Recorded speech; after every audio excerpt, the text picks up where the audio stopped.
The massive Korthak war fleet hung in the void like a constellation of death, their sleek obsidian hulls reflecting the distant stars. Admiral Zexathara stood on the command bridge of the flagship Void Render, her 4 arms crossed behind her back as she gazed at the blue-green marble that was Earth. The planet looked so peaceful, so fragile. It was hard to believe that this insignificant world had somehow managed to repel 3 separate invasion attempts by different galactic powers. "Admiral, long-range sensors confirm minimal orbital defenses," reported Commander Velnak from his station. "A few outdated space stations, some primitive satellites, nothing that could threaten even our smallest cruiser." Zexthara's mandibles clicked in what passed for amusement among the Korthak. "And yet the Zelthrani Empire, the Mordak Confederation, and the Hive Collective all failed to claim this world. Each sent substantial fleets, each returned with tales of impossible defeats." The bridge fell silent except for the soft hum of the ship's systems.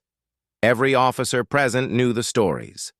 The Zelthrani had sent 12 dreadnoughts and lost them all in what their survivors called the day the sky turned to fire. The Mordak had deployed their feared bioships, only to have them somehow corrupted and turned against their own fleet. The Hive Collective's swarm tactics had simply vanished into Earth's atmosphere, never to return. "Perhaps they underestimated the humans' defensive capabilities," suggested the tactical officer, her voice uncertain. "No," Zexthara said firmly. "I've studied every available record. The humans possess no advanced energy weapons, no particle beam arrays, no quantum torpedoes. Their most powerful military vehicles are primitive projectile-based aircraft and ground vehicles that burn fossil fuels. By all reasonable assessment, they should have been conquered within hours of first contact." She turned from the viewport and activated the holographic display showing Earth's surface. Cities dotted the continents like glowing clusters of lights. Roads connected them in intricate networks. Vast agricultural areas stretched between urban centers. It looked like any other moderately developed world, nothing special or threatening. "Yet here we are, the 4th major power to attempt this conquest," Zexthara continued. "The Korthak hegemony has never failed to claim a target world. Our military doctrine is flawless. Our technology is superior to anything these humans possess." Commander Velnak's scales rippled with nervous energy. "Admiral, what if the previous fleets encountered some kind of hidden weapon system? Perhaps the humans have concealed their true capabilities." "Then we'll discover what destroyed 3 armadas," Zexathara replied. "The Hegemony Council demands answers, not just another failure. We have 500 ships, including our most advanced battle cruisers. Whatever trick these humans are hiding, we'll uncover it and add their world to our empire." The communication officer suddenly straightened. "Admiral, we're receiving a transmission from the planet's surface. It appears to be some kind of broadcast signal." "Put it through," Zexathara ordered. The main screen flickered and displayed a human figure sitting behind a wooden desk.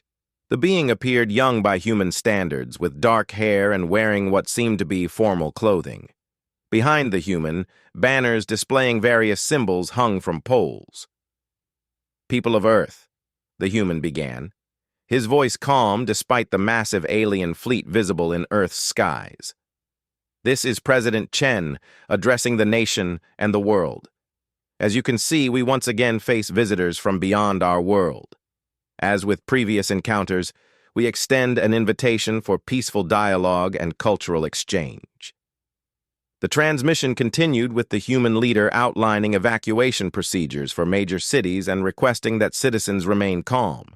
What struck Zexathara as peculiar was the complete lack of panic in the human's demeanor. No demands for the aliens to leave, no threats of retaliation, no pleas for mercy. Just a simple invitation to talk. "How primitive," snorted the weapons officer. "They're not even attempting to negotiate from a position of strength."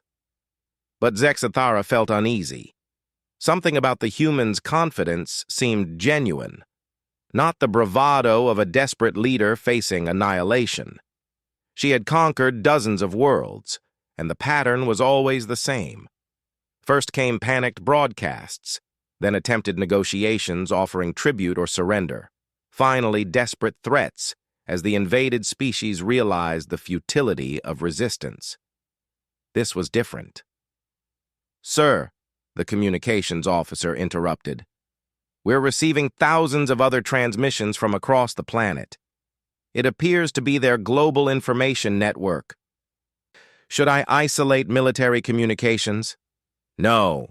Put the general transmissions through. I want to understand what these humans are thinking." The bridge filled with a cacophony of voices speaking different languages. The translation systems quickly adapted, revealing conversations between humans across the globe. What Zexathara heard defied all logical expectations. "Here we go again," said one voice with what sounded like mild annoyance. "Third time this decade. At least these ships look cooler than the last ones." Another voice, clearly younger, replied with excitement. "I hope these aliens are friendlier than the squid things from last time. Those were seriously gross." "Remember to stock up on coffee and snacks," advised a third voice. "Last invasion lasted 3 days before they gave up and left." Zexathara's blood ran cold. These humans were treating the arrival of a massive war fleet like a minor inconvenience. They spoke of previous invasions as if they were temporary weather events. "Admiral," whispered Commander Velnak, "they're acting like they expect us to leave." Before Zexathara could respond, another transmission came through. This one was different. It carried military encryption signatures that her systems could barely decode. When the translation completed, she found herself listening to what appeared to be a conversation between human military commanders. "General Martinez here. Orbital analysis confirms Korthak fleet configuration. We're looking at standard hegemony battle doctrine, energy-based weapons, plasma shielding, kinetic barriers." "Copy that, General," replied another voice.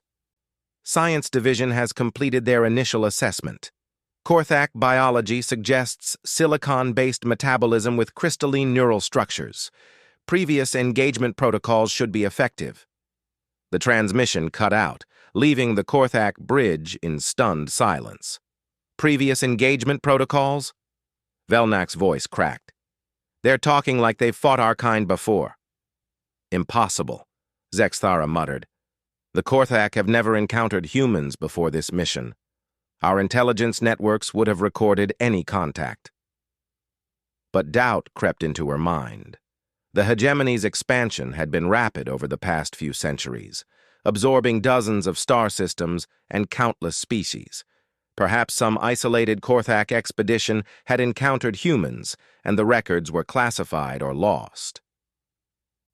"Admiral," the sensor operator called out urgently, "I'm detecting massive energy signatures from the planet's surface. The readings don't match any known human technology." "Show me." The tactical display shifted to show Earth's continents in detail.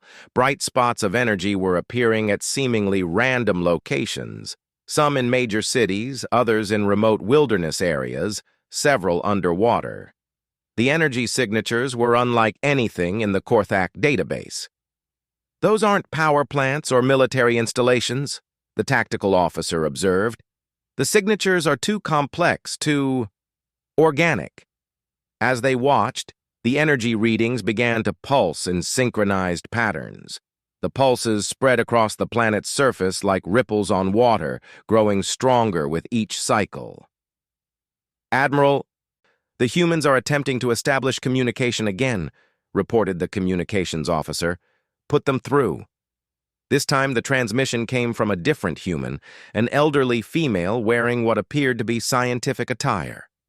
She stood in what looked like a laboratory filled with incomprehensible equipment.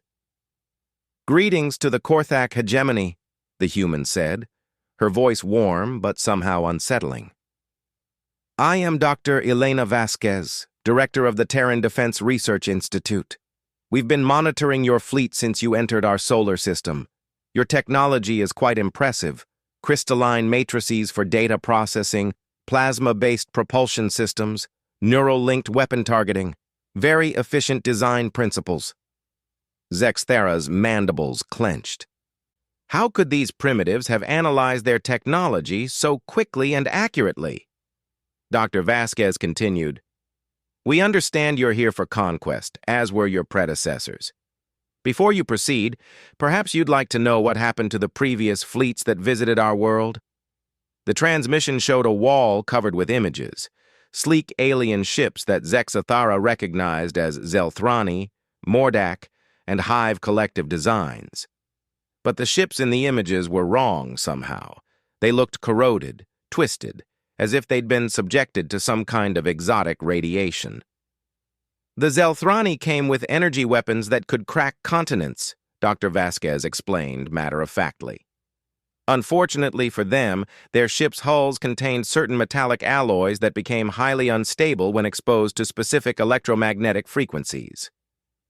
We simply broadcast the resonant frequency, and their fleet literally shook itself apart." On the display, images showed Zelthrani dreadnoughts buckling and collapsing as their own hull materials turned against them. "The Mordak brought bioships grown from engineered organic tissue," the human scientist continued. "Fascinating technology, really.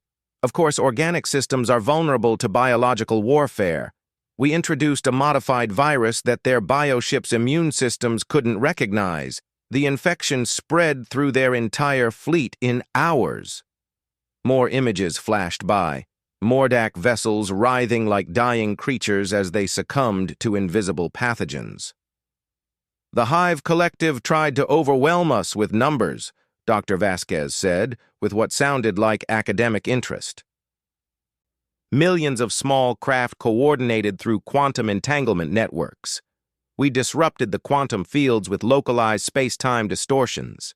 Their ships lost coordination and crashed into each other." The final images showed vast clouds of small alien fighters colliding in chaotic tangles above Earth's atmosphere. Zexathara stared at the transmission in growing horror.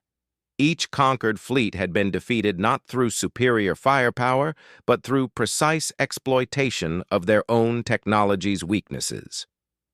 "Dr. Vasquez," Zexathara found herself speaking directly to the human, "how do you know so much about alien technology?"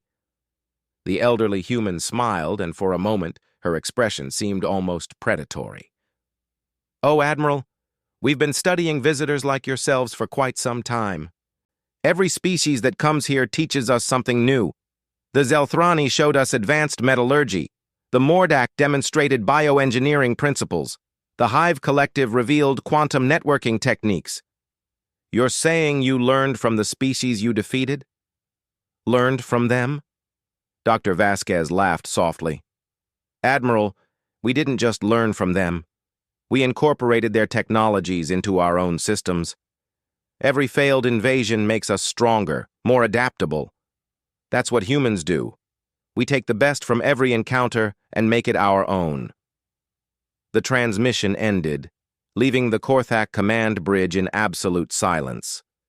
Zexathara felt a chill that had nothing to do with the ship's environmental systems. These humans weren't just defending themselves, they were evolving, adapting, growing stronger with each attack. "Admiral," Commander Velnak whispered, "what are your orders?" Zexathara looked at her fleet's tactical readiness display. 500 ships, each packed with enough firepower to glass a continent. The Korthak hegemony's finest warriors and most advanced technology. But for the first time in her military career, she wasn't certain that would be enough. Admiral Zexathara made her decision. The Korthak hegemony had never retreated from a primitive world, and she wouldn't be the first admiral to break that tradition.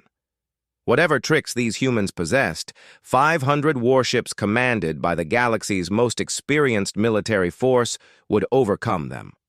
"All ships, assume attack formation," she commanded.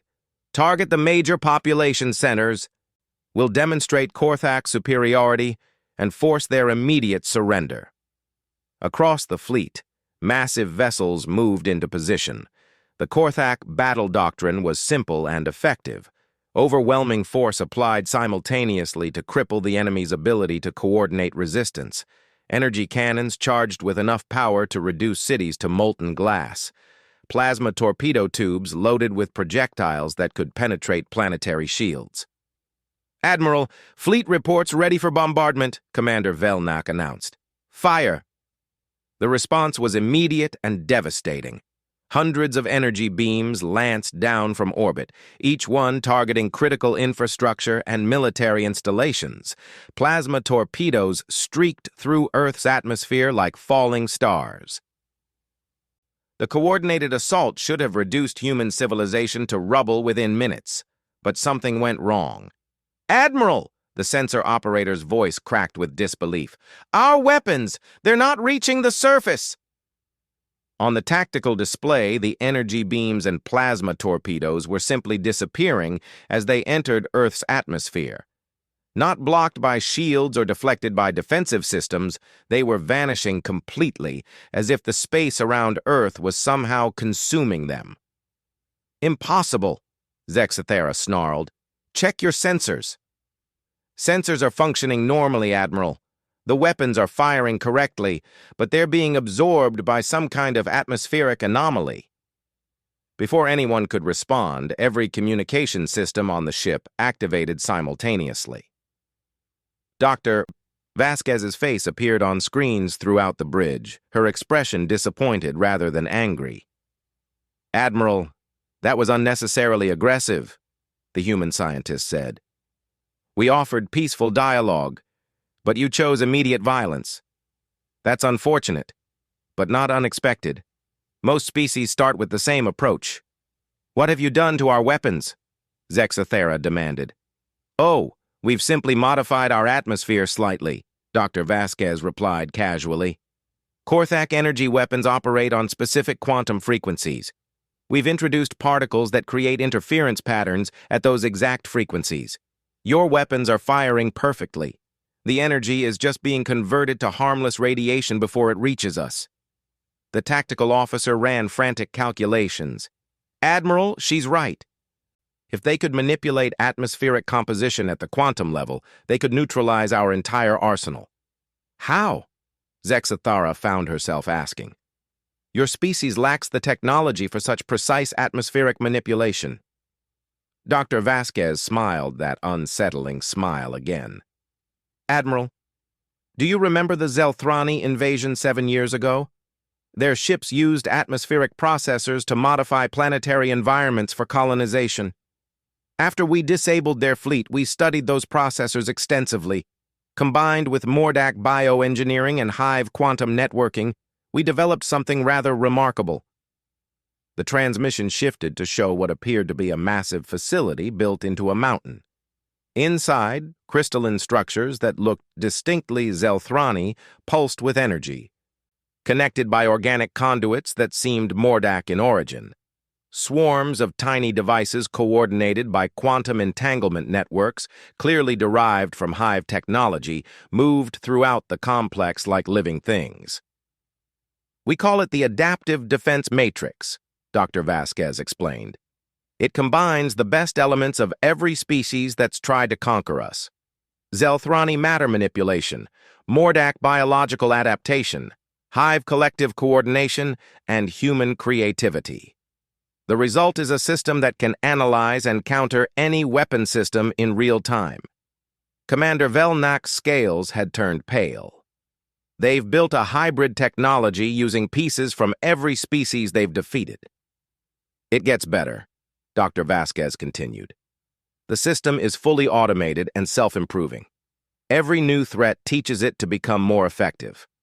Right now, it's analyzing your Korthak technology and developing countermeasures." As if summoned by her words, alarms began blaring throughout the Korthak fleet. Ship after ship reported the same impossible phenomenon. Their weapons were beginning to malfunction, but not through external attack. The weapons themselves were somehow changing, their targeting systems recalibrating, their energy output fluctuating wildly. "Admiral," the weapons officer reported with growing panic, Our targeting computers are being reprogrammed. I can't override the changes. On the main display, the energy readings from Earth's surface intensified. The synchronized pulses were now reaching into space, invisible to most sensors, but clearly affecting every piece of Korthak technology they touched. The humans are somehow rewriting our ship systems, the technical officer announced. It's not a direct hack. They're using some kind of quantum field manipulation to alter the crystalline matrices in our computers. Zexathara watched in horror as her mighty fleet began to turn against itself. Weapons that moments ago had been aimed at Earth now swiveled toward other Korthak ships. Engine systems stuttered as their control programs rewrote themselves. Communication networks became chaotic as the quantum frequencies that coordinated fleet operations were disrupted and redirected. "All ships, emergency shutdown of automated systems," she commanded. "Switch to manual control immediately." But it was too late. The human modifications had already spread through the fleet's quantum-linked networks. Ships that tried to shut down their automated systems found that the shutdown commands themselves had been altered. Manual overrides failed as the control interfaces displayed information that no longer corresponded to actual ship functions. Dr. Vasquez reappeared on the communication screens, her expression now almost sympathetic. "I'm afraid your technology is particularly vulnerable to this approach, Admiral. Korthak systems rely heavily on crystalline neural networks, very sophisticated, but also very predictable once you understand the underlying quantum architecture." "How could you possibly understand our technology better than we do?" Zexathara demanded. "Because we've been preparing for this exact encounter for 3 years," Dr. Vasquez replied. "Korthak expansion patterns are quite predictable. After analyzing the territories you've conquered and the timelines involved, our strategic computers calculated a 97% probability that you would attempt to invade Earth within this time frame." The revelation hit Zexathara like a physical blow. "You've been expecting us." "Of course. Human survival depends on preparation and adaptation. We study every potential threat and develop countermeasures years in advance. Your fleet's specifications, tactical doctrines, and technological weaknesses have been thoroughly analyzed. We even know about your backup plans." As if to prove the point, the Korthak fleet's emergency protocols activated automatically. Ships began launching escape pods and emergency beacons, broadcasting distress signals that should have summoned reinforcements from the nearest hegemony base. But those signals were also being intercepted and modified. Instead of calling for help, the emergency transmissions were now broadcasting surrender messages and requests for asylum. "Your backup fleet at the edge of this solar system received your surrender transmission approximately 3 minutes ago," Dr. Vasquez informed them. "They're currently debating whether to advance and risk the same fate or withdraw and report your defeat to Hegemony Command." "That's impossible," Commander Velnak protested. "We don't have a backup fleet." Dr. Vasquez consulted a device that looked suspiciously like modified Korthak technology. "According to our sensors, 17 Korthak heavy cruisers are positioned at the edge of your solar system's heliosphere. They arrived 2 days before your main fleet and have been observing our defensive preparations." Zexathara's blood ran cold. The backup fleet was classified information known only to the Hegemony High Command. If these humans had detected ships that were supposed to be completely hidden using advanced stealth technology, then human sensor capabilities far exceeded any previous estimates. "How?" she whispered. "Human ingenuity combined with alien technology creates remarkable possibilities," Dr. Vasquez explained. "Zelthrani sensors can detect quantum fluctuations across vast distances. Mordak biosensors can track organic signatures through space. Hive networking allows us to coordinate observation posts throughout the solar system. Combine all three with human pattern recognition and analytical thinking, and very little can hide from us." Throughout the Korthak fleet, systems continued to fail or turn against their operators. Navigation computers plotted courses away from Earth rather than toward it. Life support systems began preparing the ships for long-term hibernation. Even the artificial gravity generators started adjusting to what the computers now believed were human biological requirements rather than Korthak physiology. "Our ships think they belong to humans now," the technical officer reported with barely controlled terror. "In a sense, they do," Dr. Vasquez agreed. "The quantum modifications we've introduced convince your ship's computer systems that they're now part of Earth's defensive network. They're trying to protect us from the Korthak threat, which they now perceive as coming from outside their own hulls." The irony was devastating. The most advanced war fleet in Korthak history was being defeated not by superior weapons or overwhelming force, but by their own technology turning against them. Every system designed to make them invincible had become a vulnerability that the humans exploited with surgical precision. "Admiral," Communications Officer Teklar's voice was strained. "I'm receiving personal messages from crew members throughout the fleet. They're requesting permission to abandon ship and seek asylum on Earth." "What?" Zexathara spun toward the communications station. "The crew quarters life support systems are apparently broadcasting human cultural programming," Teklar explained. "Music, entertainment, educational content about human society. According to these reports, it's quite appealing." On the screen, Dr. Vasquez chuckled softly. "Human culture is remarkably infectious, Admiral. We've learned that most species, when exposed to our art, literature, and social concepts, find them surprisingly attractive. We're not trying to brainwash your crews. We're simply offering them alternatives to conquest and domination." Throughout the fleet, Korthak warriors were discovering human concepts of cooperation, creativity, and peaceful coexistence. Ideas that their rigid military society had never permitted them to consider. The broadcasts weren't propaganda. They were simply honest representations of human civilization, but to beings raised in a culture of constant warfare, they represented something entirely new and appealing. "Your crews aren't abandoning ship out of fear," Dr. Vasquez observed. "They're doing it out of hope. Hope that there might be a better way to live than constant conquest and subjugation." Zexathara realized with growing horror that she was losing her fleet not through military defeat, but through the voluntary defection of her own soldiers. The humans hadn't destroyed the Korthak Armada, they had converted it. "All ships," she commanded desperately, "prepare for immediate withdrawal. We're returning to hegemony space." But even that option had been anticipated and countered. The navigation systems cheerfully informed her that withdrawal coordinates had been set for Earth's surface rather than Korthak space. Engine controls refused to acknowledge commands for faster-than-light travel. Even the manual overrides had been modified to prevent the fleet from leaving Earth's gravity well. The Korthak hegemony's most powerful armada had become Earth's newest defensive asset, whether they wanted to be or not. 6 hours after the failed attack, Admiral Zexathara found herself in the most surreal situation of her military career.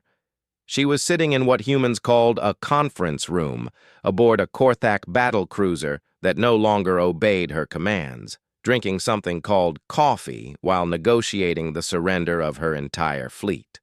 The human delegation had arrived via what they casually referred to as shuttlecraft, vehicles that somehow possessed more advanced propulsion and shielding technology than most Korthak military vessels. Dr. Vasquez led the group, accompanied by General Martinez, President Chen, and several other human officials whose roles Zexathara still didn't fully understand. "The terms are quite reasonable," President Chen was explaining in that same calm voice he had used in his initial broadcast. "Complete disarmament of your fleet, peaceful integration of your crew members who wish to remain on Earth, and safe passage home for those who prefer to return to Korthak space." "You're offering to let us go?" Commander Velnok asked, his translator struggling with the concept. "Of course," Dr. Vasquez replied. "We're not conquerors, Commander. We have no interest in holding prisoners or expanding our territory. We simply want to be left alone to develop our civilization in peace. General Martinez activated a holographic display that showed the current status of the Korthak fleet. Your ships are currently undergoing what we call adaptive integration. Our systems have modified them to operate as part of Earth's defensive network. However, we can reverse those modifications for any vessel whose crew chooses to return home. Zexathera studied the display with growing amazement. Her once mighty armada was now distributed throughout Earth's solar system in optimal defensive positions. The ships were maintaining perfect formation and coordination, but they were protecting Earth rather than threatening it. "This is unprecedented," she muttered. "In the entire history of galactic warfare, no one has ever converted an attacking fleet into a defensive force without firing a single shot in return. Humans specialize in unprecedented solutions," President Chen observed. "It's one of our defining characteristics as a species." Dr. Vasquez leaned forward, her expression becoming more serious. "Admiral, may I ask you a question? In your professional military opinion, what would have happened if your fleet had successfully conquered Earth?" Zexathera considered the question carefully. Standard protocol would be population reduction to manageable levels, resource extraction, cultural assimilation for useful elements of your species, and integration into the hegemony as a client world. And how long would that process take? Typically 3 to 5 years for complete integration. And then? Then we would move on to the next target world, Zexathara replied automatically.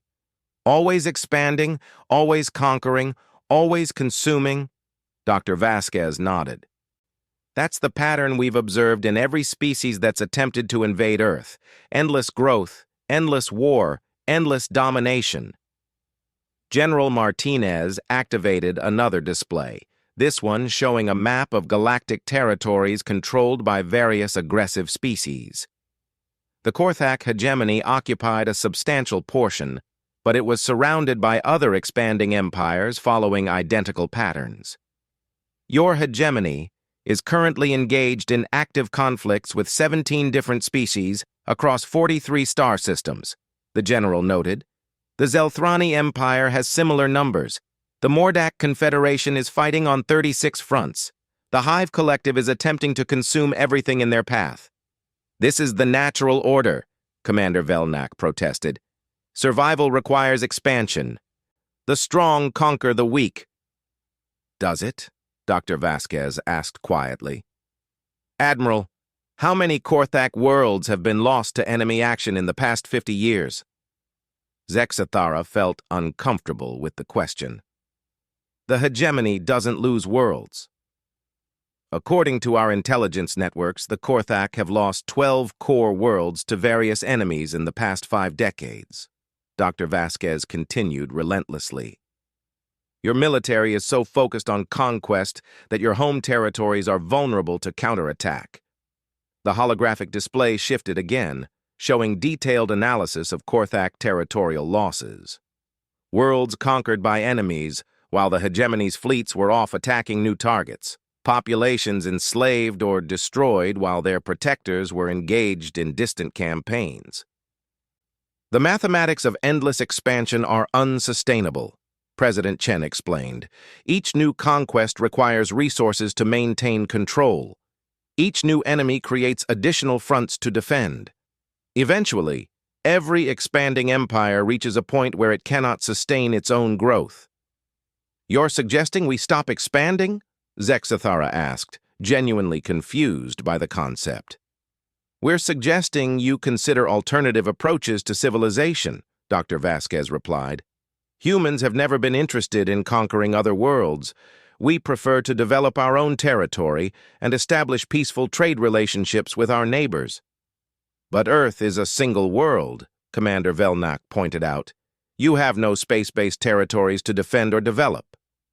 General Martinez smiled. "Actually, we have extensive off-world facilities throughout this solar system. Mars has 3 major research stations and 2 mining colonies.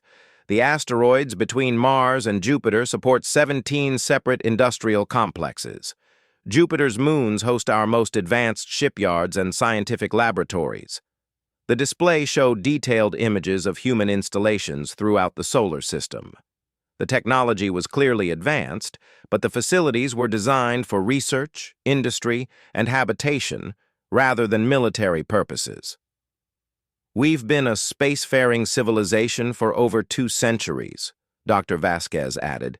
We simply chose to develop our local resources rather than attacking our neighbors. Then why haven't we detected your off-world presence? Zexathera demanded. Because we designed our facilities to be undetectable by aggressive species, President Chen replied matter-of-factly. We learned early in our space program that advertising our capabilities would only attract unwanted attention from species like yours. The revelation was staggering. Humanity possessed an advanced spacefaring civilization that they had deliberately hidden from the galactic community. They had the technology to defend themselves against any attack, but they had chosen isolation over expansion. This explains how you were able to prepare countermeasures for each attacking fleet, Zexathera realized. You've been observing galactic politics and military developments for decades. Centuries, actually, Dr. Vasquez confirmed. We established our first covert observation posts in other star systems nearly 300 years ago. We've been watching and learning from every species we encountered. General Martinez activated a new display showing the locations of human observation posts throughout the galaxy. They were everywhere.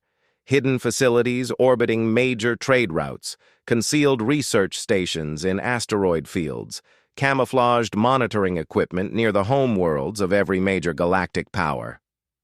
We know about the Korthak's planned invasion of the Antari system next year, he continued casually. We know about the Zelthrani's secret weapon development program. We know about the Mordak's biological warfare experiments. We know about the Hive's plan to consume the galactic core. And you've done nothing to interfere? Commander Velnak asked. We've shared information with species that were about to be attacked when we could do so without revealing ourselves, President Chen replied. But direct intervention has always been a last resort. We prefer to let other species find their own solutions to their problems. The scope of human capabilities was beginning to overwhelm Zexathara. They weren't just a defensive species hiding on a single world. They were a major galactic power that had chosen to remain hidden while secretly monitoring and occasionally protecting other civilizations. Why reveal yourselves now? She asked. Dr. Vasquez exchanged glances with her colleagues before answering. Because the current pattern of endless warfare between expanding empires is becoming unsustainable for the entire galaxy. Resources are being depleted. Entire species are being driven extinct, and the conflicts are escalating toward total galactic war. Someone needs to offer an alternative, General Martinez added. Peaceful coexistence instead of conquest, scientific advancement instead of military expansion, cultural exchange instead of assimilation. And you believe other species will accept such alternatives? Some will, some won't, President Chen acknowledged. But every species that chooses cooperation over conquest makes the galaxy a safer place for everyone. Zexathara looked around the conference room at her former enemies. These humans had completely defeated her fleet without firing a single shot, had demonstrated technological capabilities that exceeded anything the Korthak possessed, and had revealed themselves to be a hidden galactic superpower. Yet they were offering her crew safe passage home and proposing peaceful coexistence. What do you want from the Korthak hegemony? She asked finally. Nothing initially, Dr. Vasquez replied. We're hoping that exposure to alternative concepts might inspire your people to reconsider their approach to galactic relations, but we're not going to force change upon you. However, General Martinez added with a slight hardening in his voice, we will defend any species that asks for our protection against Korthak aggression. and we will share defensive technologies with any civilization that wants to protect itself from conquest. The implications were clear. Humanity was ending their isolation and entering galactic politics as a major power dedicated to preventing the kind of endless warfare that species like the Korthak had made normal. "The age of easy conquest is over," President Chen stated simply. "Any species that chooses expansion through violence will find that their targets are no longer defenseless." 3 days later, Admiral Zexathara stood on the observation deck of a Korthak cruiser as it departed Earth's solar system. Around her, most of her fleet remained behind, their crews having chosen to join the human defensive network rather than return to the hegemony. She carried with her detailed recordings of human technology, culture, and capabilities. Information that would shock the Hegemony Council and force them to completely reconsider their expansion strategies. But more than that, she carried questions that had never occurred to her before. Questions about the purpose of endless conquest, the cost of constant warfare, and the possibility that there might be better ways for civilizations to interact. As Earth faded from view, Zexathara realized that the humans had accomplished something more devastating than any military victory.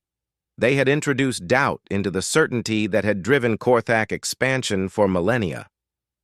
Behind her, the human defensive network continued its quiet vigilance, monitoring galactic communications for signs of aggression against peaceful species. The next empire that attempted to conquer a defenseless world would discover what the Korthak had learned, that the age of easy conquest had ended and a new era of galactic civilization was beginning. The severe Armada had indeed evaporated on Earth, not through destruction, but through transformation, and across the galaxy, other aggressive species would soon learn that humanity's greatest weapon wasn't their technology or their defenses. It was their ability to inspire others to choose cooperation over conquest, peace over war, and hope over fear. The startling truth about humans wasn't that they were warriors, it was that they were teachers, showing the galaxy that there was a better way to live among the stars.